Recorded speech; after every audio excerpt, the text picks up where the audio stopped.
ሰበር ዜና ኢራን አደገኛ የተባሉ እንቅስቃሴዎች በሆርሙዝ ወሽመጥ ላይ እያደረገችና ለተለያዩ ሀገራት ደግሞ ከባድ የተባለ ማስጠንቀቂያ ሰጥታለች። በሌላ በኩል የተለያዩ ሀገራት ደግሞ የባህር ኃይላቸውንና የጦር መርከቦቻቸውን ወደ ሆርሙዝ ወሽመጥ ልከዋል። እስራኤል በጦርነቱ ማንም ያልገመተውን ሚስጥራዊ ተግባር ፈጽማለች። ዛሬም ከባድ ጥቃት ፈጽማለች። ብዛት ያለው ሰውም ተገለዋል። በሆርሙዝ ወሽመጥ ላይ ከኳታር አስገራሚ መረጃም ተሰምተዋል። አሁን በተሰማ መረጃ መሰረት ደግሞ ኢራን ከብዙ ቆይታ በኋላ አሜሪካ ላቀረበችው የሰላም ድርድር ሰነድ ምላሽ እንደሰጠች አሁን ተዘግቧል። ሁሉንም በዝርዝር ታደምጡታላችሁ። ሰላም ጤና ይስጥልኝ ውድ ተመልካቾቻችን፣ አሁን የተሰሙ ሰበር መረጃዎችን ይዤ ቀርብ ያለው አብራችሁን ቆዩ። በቀጣይ ፈጣንና እውነተኛ ሰበር መረጃዎችን በፍጥነት ለመከታተል ቻናሉን ሰብስክራይብ በማድረግ የዶል ምልክቷን በመጫን አሁኑኑ ቤተሰብ ይሁኑ። ይህንን መረጃ ደግሞ ላይክ በማድረግ ቤተሰብነታቸውን ማጠናከር ይችላሉ። አሁን መረጃዎቹን በዝርዝር ወደ እናንተ እናቀርባለን። እስከ ፍጻሜው አብራችሁን ቆዩ።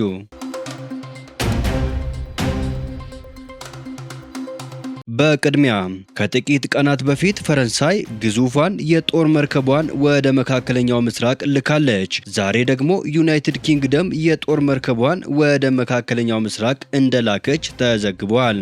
ብሪታንያ ቅዳሜ ዕለት HMS ድራገን የተሰኘው የጦር መርከቧን ነው ወደ መካከለኛው ምስራቅ እንደላከች የተዘገበው። የጦር መርከቡ ሁኔታዎች የሚፈቅዱ ከሆነ በርካታ ሀገራት ይሳተፉበታል ተብሎ በሚጠበቀው የሆርሙዝ ወሽመጥን ማስከፈት ላይ ሊሳተፍ ይችላል ተብለዋል። HMS ድራገን የአየር መቃወሚያ መሳሪያ የጫነ መርከብ ሲሆን የኢራን ጦርነት ከተጀመረ በኋላ በመጋቢት ወር በምስራቅ ሜዲትራኒያን ወደምትገኘው ቆጵሮስ ተሰማርቶ ነበር። ዩኬ የጦር መርከቧን ወደ መካከለኛው ምስራቅ የላከችው ፈረንሳይ የባህር ኃይሏን ወደ ደቡባዊ ቀይ ባህር ለመላክ መወሰኗን ተከትሎ ነው። ሁለቱ ሀገራት የንግድ መስመሩን በጋራ ለመከላከል ባዘጋጁት የመከላከያ እቅድ ላይ እየሰሩ ነው። የብሪታንያ መከላከያ ሚኒስቴር ቃል አቀባይ ብሪታንያ የጦር መርከቧን አስቀድማ ወደ መካከለኛው ምስራቅ ማስጠጋቷ አስፈላጊ በሚሆንበት ወቅት ወሽመጡን ከአጋሮቿ ጋር በመሆን ለመከላከል እንደሚያግዝ ተናግረዋል። አሜሪካና ኢራን ለ10 ሳምንት ከዘለቀው ጦርነት ለመውጣት እየተቃረቡ ባሉበት በአሁኑ ወቅት ፈረንሳይና ብሪታንያ ሁኔታው ከተረጋጋ በኋላ በወሽመጡ ውስጥ ደህንነቱ የተጠበቀ የመርከቦች እንቅስቃሴ እንዲኖር መሰረት ለመጣል እቅድ እያዘጋጁ ነው። እቅዱ ከኢራን ጋር ቅንጅት ያስፈልገዋል የተባለ ሲሆን በርካታ ሀገራት ለመሳተፍ ፈቃደኛ መሆናቸውን አሳውቀዋል። የብሪታንያ ባህር ኃይል በተለያዩ ስፍራዎች ላይ በመመደቡ የተነሳ ተመናምነዋል። ከዚህም በተጨማሪ የባህር ኃይል አባላት ቁጥር አነስተኛ ሲሆኑ መርከቦቿ ከመተካታቸው በፊት የአገልግሎት ጊዜያቸው እያበቃ መሆኑ ተገልጸዋል።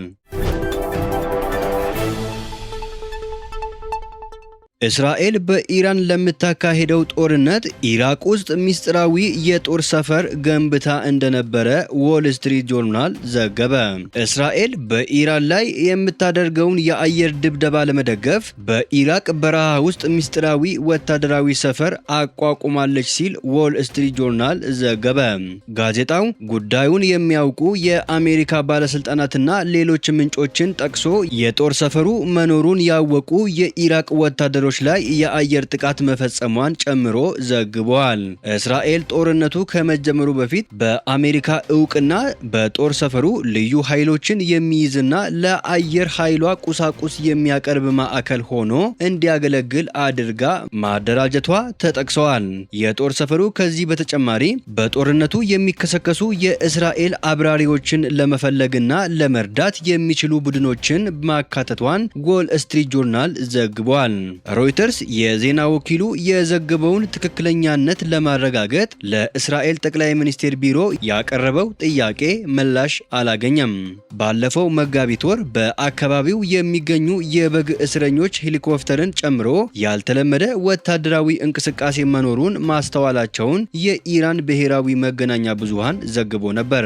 ከዚህ ዘገባ በኋላ የኢራን ወታደሮች ምርመራ እንዲያደርጉ የተላኩ ሲሆን የእስራኤል ኃይሎች የአየር ድብደባ በመፈጸም ወደ ጦር ሰፈሩ እንዳይቀርቡ መከላከላቸውን ጋዜጣው ጠቅሰዋል። ጋዜጣው መጋቢት ወር መጨረሻ ላይ ኢራቅ ለመንግስታቱ ድርጅት የውጭ ኃይሎች በተለይ አሜሪካን በመጥቀስ የአየር ድብደባ መፈጸማቸውን ገልጻ ቅሬታዋን አቅርባለች ብለዋል። ዎል ስትሪት ጆርናል ያነጋገራቸው ጉዳዩን በቅርበት የሚያውቁ ግለሰብ በጥቃቱ ላይ አሜሪካ አለመሳተፏን አረጋግጠዋል።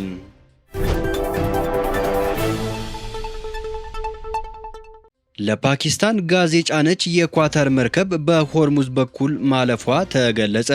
አሜሪካ ላቀረበችው የሰላም እቅድ የኢራንን ምላሽ እየጠበቀች ሳለ ለፓኪስታን የተፈጥሮ ጋዝ የጫነች የኳታር መርከብ በሆርሙዝ ወሽመጥ በኩል ማለፏ ተገለጸ። አልከራይቲያን የተባለችው ይቺ መርከብ ከኳታር ራስ ላድፋን ተነስታ ወደ ፓኪስታን ቃሲም ወደብ እያመራች መሆኗ ተገልጸዋል። የኢራን ጦርነት ከተጀመረ ጊዜ አንስቶ ኳታር መርከብ በሆርሙዝ ወሽመጥ በኩል ሲያልፍ ይህ የመጀመሪያው ነው። ኳታር የተፈጥሮ ጋዙን አሜሪካና ኢራንን በማሸማገል ውስጥ ላለችው ለፓኪስታን የሸጠችው የሁለቱ ሀገራት መንግስታት ያደረጉትን ስምምነት ተከትሎ ነው ተብለዋል። ጉዳዩን በቅርበት የሚከታተሉ ወገኖች ኢራን የመርከቧን ጉዞ የፈቀደችው በፓኪስታንና ኳታር ረገድ ያለውን መተማመን ለማጠናከር ነው ብለዋል። ለሮይተርስ የዜና ወኪል አስተያየታቸውን የሰጡ ምንጮች በጋዝ እጥረት ክፉኛ የተጎዳችው ፓኪስታን በሆርሙዝ ወሽመጥ በኩል የተወሰነ የተፈጥሮ ጋዝ የጫኑ መርከቦች እንዲያልፉ ንግግር እያደረገች ትገኛለች። ኳታር ለፓኪስታን የተፈጥሮ ጋዝ ከሚያቀርቡ ሀገራት መካከል ቀዳሚዋ ስትሆን ኢራን ደግሞ በወሽመጡ በኩል መርከቡ እንዲያልፍ ለሁለቱ ሀገራት መንግስታት ይሁንታዋን መስጠቷ ተገልጸዋል። ኢራን ከአሜሪካ ጎን የሚቆሙ ሀገራት በሆርሙዝ ሰርጥ ለማለፍ አስቸጋሪ ሁኔታ ይገጥማቸዋል ስትል አስጠነቀቀች። በቅርቡ አሜሪካ በኢራን ፍላጎቶች ላይ ማዕቀብ የጣለች ሲሆን መርከቦች በሆርሙዝ ሰርጥ ለማለፍ ሲሉ ለኢራን ክፍያ እንዳይፈጽሙ ማስጠንቀቂያ መስጠቷ ይታወሳል። እንዲሁም አሜሪካና ባህሬን የሆርሙዝ ሰርጥን ጉዳይ በተመለከተ ለተባበሩት መንግስታት ድርጅት ረቂቅ የውሳኔ ሀሳብ አስገብተዋል። ኤኤፍፒ ይህንን ረቂቅ እንደተመለከተው ገልጾ ዋነኛ ሀሳቡ ኢራን በሆርሙዝ ሰርጥ ላይ የጣለችውን እገዳ እንድታነሳ የሚያሳስብ መሆኑን አስረድተዋል። ለዚህ የኢራን ባለስልጣናት ዛሬ መልስ ሰጥተዋል። የኢራን ጦር ኃይል ቃል አቀባይ የሆኑት ብርጋዴር ጀነራል መሐመድ አክራሚን ለኢሪን ሲናገሩ አሜሪካ በኢራን ላይ የጣለችውን ማዕቀብ የሚከተሉ ሀገራት በሆርሙዝ ሰርጥ ለማለፍ አስቸጋሪ ሁኔታ ይገጥማቸዋል ብለዋል። ጨምረውም እኛ በሆርሙዝ ሰርጥ ላይ አዲስ ህጋዊና የደህንነት ስርዓት መስርተናል። ስለዚህ ከአሁን አንስቶ ማንኛውም መርከብ ለማለፍ ከፈለገ ከኛ ጋር መተባበር ይኖርበታል በማለት አስረድተዋል። አዲሱ ስርዓት ተግባራዊ መሆን መጀመሩን ያስታወቁት ቃል አቀባዩ ይህም የኢኮኖሚ የደህንነትና የፖለቲካ ጥቅም እንደሚያስገኝላቸው ገልጸዋል። በተመሳሳይ የኢራን ፓርላማ የብሔራዊ ደህንነት ኮሚሽን ኃላፊ የሆኑት ኢብራሂም አዚዝ በኤክስ ገጻቸው ላይ ባህሬንን የመሳሰሉ ጥቃቅን ሀገራትን ጨምሮ ሁሉም ከአሜሪካ ማዕቀብ ጎን የሚሰለፉ መንግስታት መጥፎ መዘዝ እንደሚገጥማቸው ለማስጠንቀቅ እንፈልጋለን ብለዋል። ሆርሙዝ ሰርጥ ወሳኝ የህይወት መስመር በመሆኑ በራሳችሁ ላይ እስካናካቴው እንዲዘጋ የሚያደርግ አደጋ እንዳትፈጥሩ አሳስባለሁ ብለዋል። አሁን ወደ ተሰማው ሰበር ዜና ስንሸጋገር የኢራን ብሔራዊ የዜና አገልግሎት ኢርና እንደዘገበው ከሆነ በኢራንና በአሜሪካ መካከል እየተካሄደ ላለው ጦርነት ማቆሚያ እንዲሆን አሜሪካ ላቀረበችው የሰላም ሰነድ ኢራን ምላሿን በፓኪስታን በኩል እንደላከች ተዘግበዋል። ፋርስ ኒውስ እንደዘገበው ኢራን በሆርሙዝ ወሽመጥ ውስጥ የሚገኙትን የባህር ስር ኬብሎችን በቁጥጥር ስር ለማዋል ማቀዷን አስታውቀዋል። እነዚህ ኬብሎች ለኢንተርኔትና ለፋይናንስ ልውውጥ ወሳኝ ናቸው። ኢራን ለኬብሎቹ አጠቃቀም ክፍያ ለመጠየቅና ጥገናቸውን ለኢራን ኩባንያዎች ለማስተላለፍ አቅዳለች። እነዚህ ኬብሎች በአውሮፓ፣ ኢሲያና መካከለኛ ምስራቅ መካከል ለሚተላለፈው ከ97% በላይ የሆነ የዓለም አቀፍ ኢንተርኔት ትራፊክ ይሸከማሉ።